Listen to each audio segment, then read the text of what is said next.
Right, hello everybody, Matt Fry here. Thanks for joining me down at Warrington Golf Club, and today we're looking at the topic of balance. So if you are new to the channel, guys, do remember to hit that subscribe button. There is tips coming all the time to help you improve and hopefully see you become a better golfer. So, the subject of balance.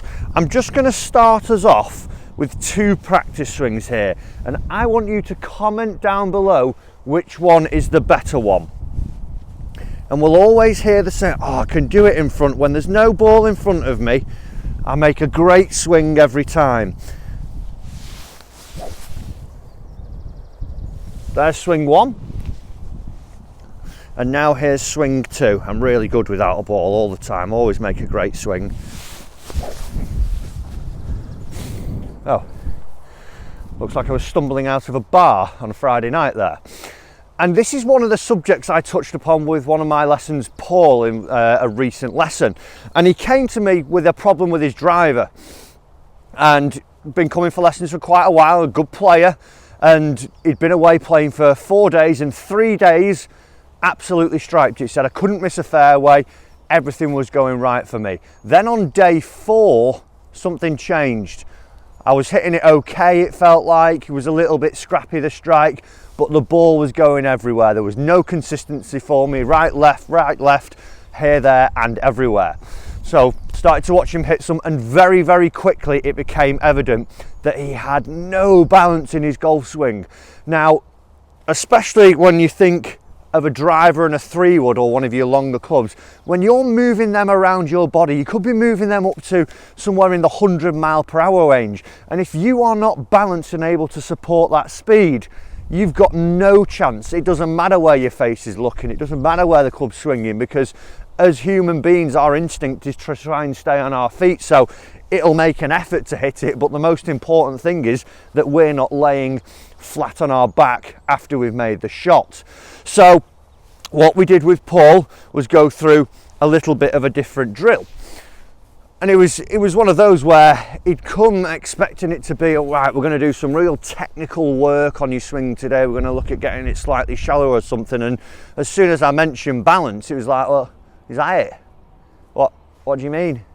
I want more. And it's like, well, if you can't get the middle of the club back onto the ball because you're halfway out on my bay, nearly over the edge of the ledge as you're going through, we don't need to do any technical work.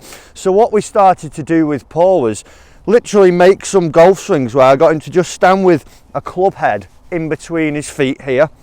Then he was taking his normal setup, and he had to just pitch some small shots off and see that he could hit them and hold his finish very much like this.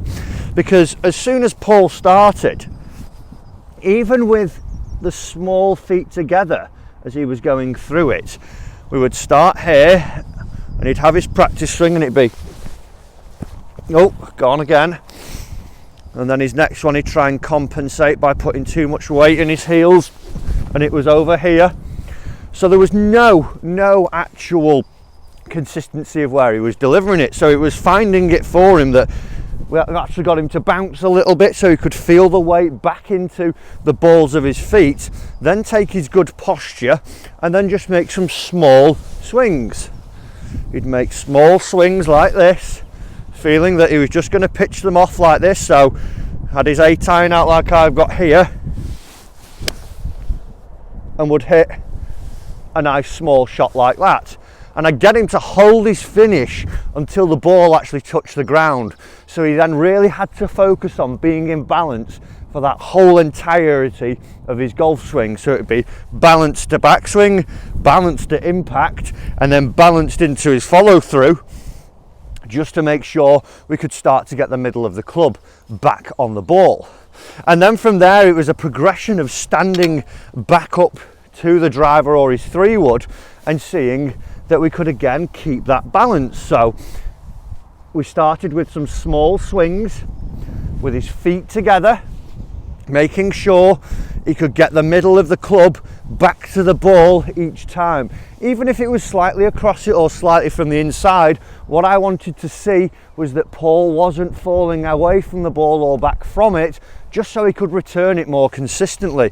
So I got him to stand again with his feet pretty much together with a driver, and all he'd do would be make a shot and see that he could hit a nice one there. And even now, that for me, that's flown a good nearly 200 yards there with a small controlled golf swing. Because I was balanced and I got the middle of the face, it comes out quicker. If you're stood to it here with your full setup and giving it a big one of those like that tour player who's been around at the moment, who's making all the funky moves, he actually stays balanced into it and then does his dance afterwards. But if you're doing the one where you're spinning out of control and then just glancing the face, at some point it might catch the heel or the toe, it's not as efficient as that swing that you make that's 5 or 10 miles an hour slower, but you get the middle. The ball speed's better out of the middle as opposed to the heel and the toe, and you're going to be in a lot more control. So we went through that, got those, and then it was the practice swing where he was going to make his practice swing with his full setup now, and he had to count to 3 and see that he was balanced, and then he would go back into his normal ball and then hit one. And the results from that afterwards, he came at the start of the lesson and his driver was missing, nearly missing the range pretty much. But after that we did a fairway test, a 30-yard wide fairway, 5 balls hit, 3 of them out of the 5 on the fairway. Everyone hit out of the middle, the other 2 only just would have caught the semi-rough. So it wasn't an overly technical lesson, but it was one where you sometimes have to go back to check your basics to make sure you're doing those things well, because if you're not, the other stuff, the technical stuff you want to put on top of it, isn't going to have the structure to stand there and repeat. So see if you are someone who is falling off the ball like I did there in those demonstrations. If you always find yourself trying to hold on as you've made contact, you're leaning and finding that you're really struggling to keep the weight posted in the middle of your lead foot, or you're all in your heels and your toes and just trying not to fall over.